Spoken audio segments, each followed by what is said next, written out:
Et bonjour à tous, j'espère que vous allez bien. Donc on se retrouve aujourd'hui pour la présentation de la veilleuse de naissance que vous avez devant vous. Donc elle a été faite sur le thème petite fille. Je ne l'ai pas créée pour quelqu'un en particulier. Je n'ai pas de naissance petite fille autour de moi. Donc elle sera sûrement mise à la vente. Pour le tuto, je vais faire sur un thème petit garçon, donc sur les animaux safari. Le lion, l'éléphant, le singe, le zèbre, etc.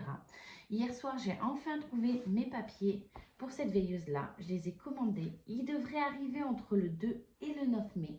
Donc, comptez à peu près 3 semaines avant que je publie le premier tuto. Donc, en premier, je vais vous faire la présentation extérieure. Puis après, je vous parlerai un peu de ce qu'il y a dedans et je vous rapprocherai de la caméra. J'allumerai aussi des petites lumières. Donc c'est une veilleuse que j'ai imaginée dans une chambre d'enfant avec une chambre 3D à l'intérieur.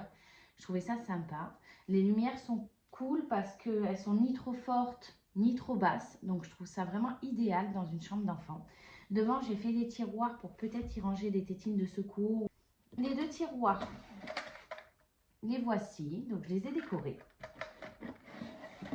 Je voulais faire une petite parenthèse sur le matériel que j'utilise et notamment les papiers.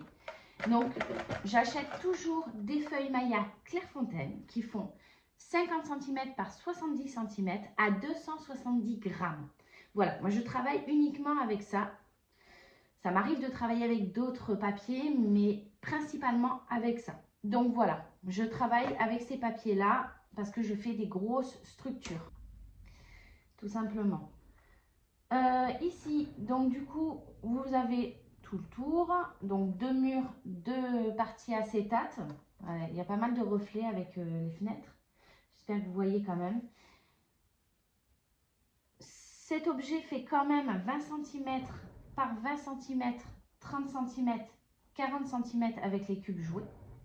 À l'intérieur des cubes joués, j'en ai gardé un qu'on peut ouvrir ici avec une petite attache. Et à l'intérieur, vous trouverez l'interrupteur.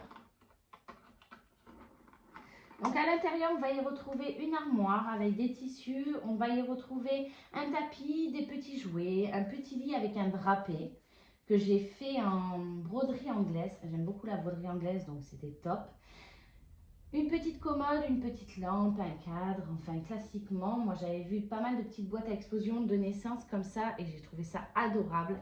Mais j'ai voulu le faire en plus gros parce que c'est mon style de création à moi. Donc je vais vous la rapprocher pour que vous puissiez y voir un peu plus. Donc voilà.